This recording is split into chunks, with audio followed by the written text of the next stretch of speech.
फौजी और सिविलियन में सबसे बड़ा फर्क ये होता है कि जब किसी सिविलियन को कोई काम दिया जाता है तो वो सबसे पहले ये सोचता है कि ये होगा कि नहीं होगा। फौजी नहीं सोचता, वो कहता है ये काम इसका बाप भी होगा। कितने टेस्ट ऐसे हैं जिसमें मैंने ब्रीफिंग में बताता हूँ कि फलाना टेस्ट 99.99% कंप्लीट नहीं होगा, ग्रुप टास्क, ग्रुप प्लानिंग। लेकिन साथ ही मैं ये कहता हूँ कि आपने जब आपको वो काम करने को दिया जाएगा, आपको पहले से पता है कि नहीं होना, लेकिन आपने ये एक्सप्रेशन नहीं देना कि ये नहीं होगा। जैसे वो सिविलियन क्या कहता है, ये काम होगा कि नहीं होगा। फौजी नहीं सोचता, कहता है ये काम होगा, इस काम का बाप भी होगा। ठीक है कि नहीं? इसलिए जब आपको कुछ भी कहा जाता है कि ये करो, आप डरा मत, कि आप डरते हैं। आपको कहा जाता है अच्छा यार फलां चीज फलां जगह से पढ़ो और उसका वॉइस नोट बना के मुझे दो।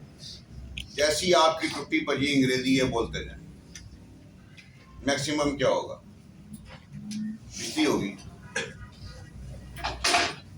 क्या होगा? बिस्ती। बिस्ती का बहुत फायदा है। ये बिस्ती से रिकमेंड हुआ है। अगर मैं इसको साथ प्यार मोहब्बत करता, इसको मैं कहता नहीं यार तू बहुत अच्छा है, तू बहुत जबरदस्त है, तेरे साथ जाती हो गई है, आईएसबी वालों ने तेरे साथ 2 नंबरी की थी पहले पिछले कोर्स में, इसलिए इस दफा फिर सिलेक्ट नहीं हो रहा। ये जब जब मुझे मिला है, इसको मुझसे बिस्ती मिली है। और एक ही बात कि यार तू लगता नहीं। कई लड़के में ऐसे यहाँ एकेडमी में होते हैं, उन पे मेरी कई दफा नजर पड़ती है, और उनको जब मैं पूछता हूँ कि यार तुम एकेडमी में कितने अरसे से हो, कहते हैं ये 1 महीना हो गया। और उनकी शक्ल को देख के मुझे ये लगता है कि इस 1 महीने में इस एकेडमी में इनका कुछ नहीं बिगाड़ा। यहाँ पे जब लड़के एडमिशन लेने आते हैं तो खासकर उनके पेरेंट्स को मैं ये कहता हूँ कि आपका बंदा रिकमेंड हो गया या नॉट रिकमेंड, ये मैं कुछ नहीं कह सकता।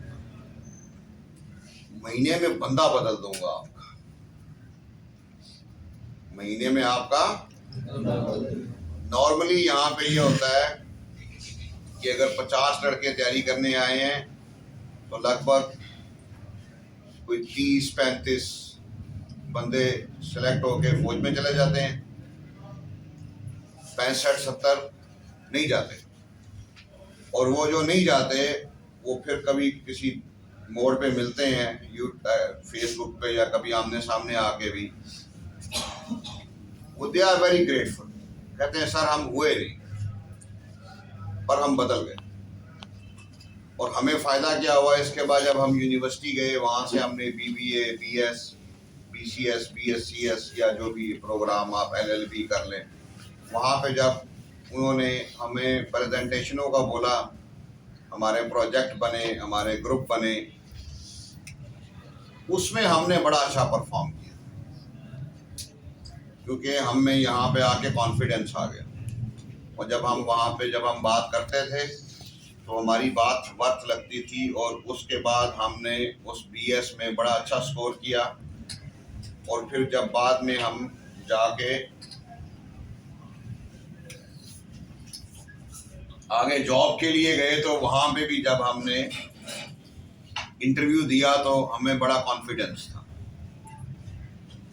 या फिर कुछ लड़के ऐसे होते हैं जो एफआईए में चले जाते हैं, पंजाब पुलिस में चले जाते हैं, मोटरवे में चले जाते हैं, और किसी ऐसे इदारे में चले जाते हैं, इवन के आईएसआई में भी लोग जाते हैं, उसको वो बोलते हैं एमओडी, मिनिस्ट्री ऑफ डिफेंस।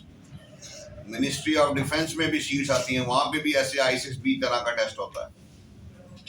कहते हैं कि सर हम वहाँ हो गए, इवन कई लोग CSS करते हैं, और वो कहते हैं कि सर हम जहाँ हो गए, जहाँ बेस हमारी इधर आके बनी, यहाँ पे जब हम आए, यहाँ पे जो हमने काम किया उससे जो हमें कॉन्फिडेंस, और कॉन्फिडेंस यही है असल में।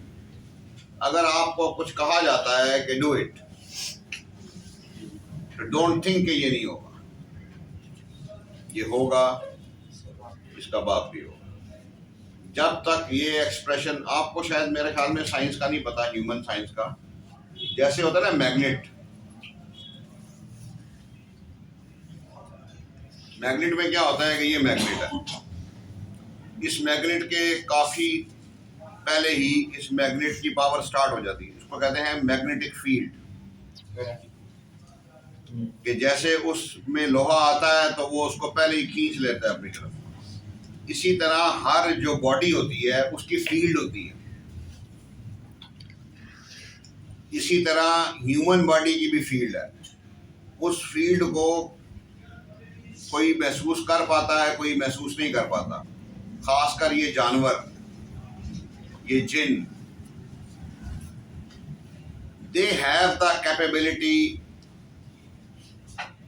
to feel that field। इसलिए जब भी आपके पास कोई जानवर या जिन आता है और आपकी जब उस फील्ड में आता है, उसको पहले खबर हो जाती है कि ये बंदा मुझसे डर रहा है कि नहीं। अगर आप उससे नहीं डर रहे होते तो वो चीज़ आपसे दूर भाग जाती है, और अगर उसको महसूस होता है कि ये मुझसे डर रहा है तो फिर वो आप पे अटैक कर दे। ये जो SSG के कमांडो बनते हैं, ये उस लेवल पे इनको सिखाया जाता है। सो जो बिलीफ सिस्टम है ना, ये बहुत इंपॉर्टेंट है। अगर आप 20 फुट 30 फुट की बिल्डिंग से, 50 फुट की बिल्डिंग से नीचे गिर रहे हैं, और अगर आपका ये बिलीफ है कि आप नहीं मरेंगे, नहीं मरेंगे।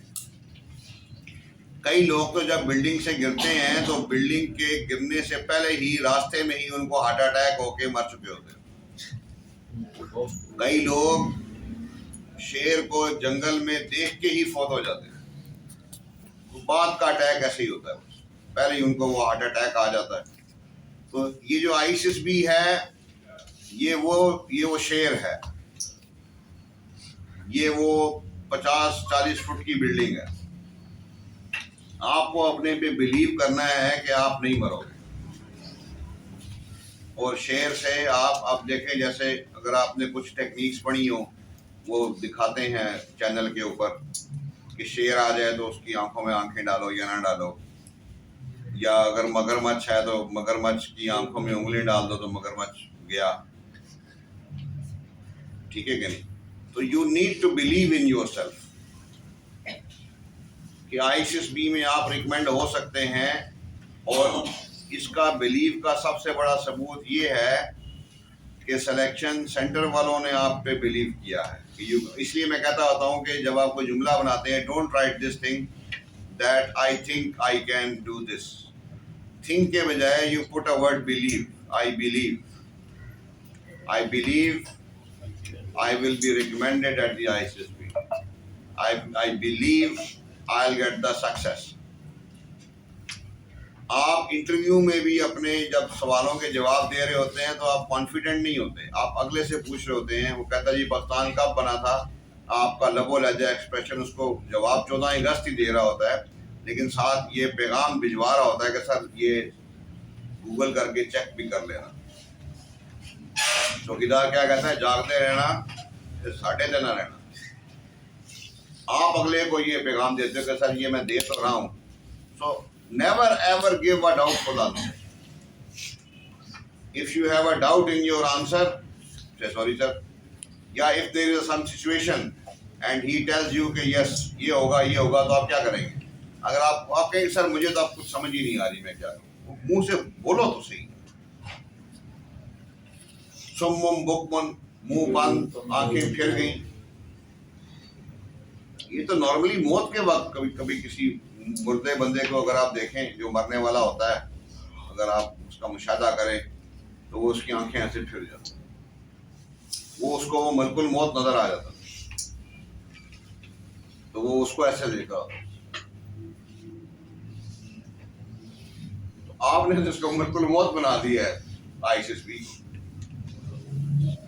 आंखों में आंखें डालो यार। कितनी दफा मैंने कहा है कि ISIS-B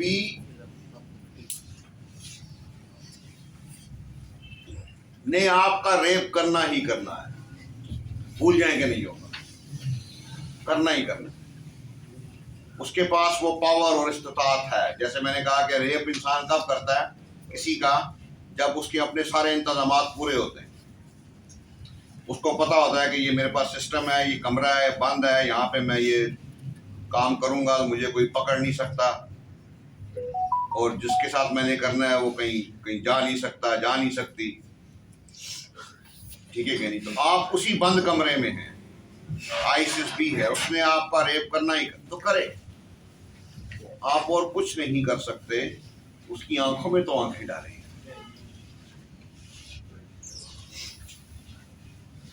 उसकी आंखों में तो आंखें डालें। आप रेप ऐसे करवाते हैं कि जैसे लगता है कि जना हो रहा है। जना में क्या होता है, रेप नहीं होता, वो दूसरे बंदे की शामिल होती है वो। अब एक बंदा था, उसने आपका रेप किया, और उस बंदे ने रेप करने के बाद आपको अपने पास ही रखा, उसके बाद जब आपको आज़ाद किया, पुलिस स्टेशन चले गए, आपने कहा जी कि मोहम्मद असलम ने मेरा रेप किया। अब वो जो नीचे से मेडिकल रिपोर्ट आनी थी वो तो खराब हो गई, क्योंकि बहुत अरसा गुजर गया। वो उन्होंने क्या किया कि उन्होंने असलम को बुला के उसके कपड़े उतारे और उसकी पूरी बॉडी चेक की। उसकी बॉडी पे आपने खुंडा भी नहीं मारा, खुंडा ही मार देना था यार। फिर वो उसकी बॉडी देखते और कहते हाँ यार ये खुंडे लगे हुए, ये सबूत है कि वाकई इस बंदे ने इसका। आप बिल्कुल आ गए, क्या हो गया आंखों में।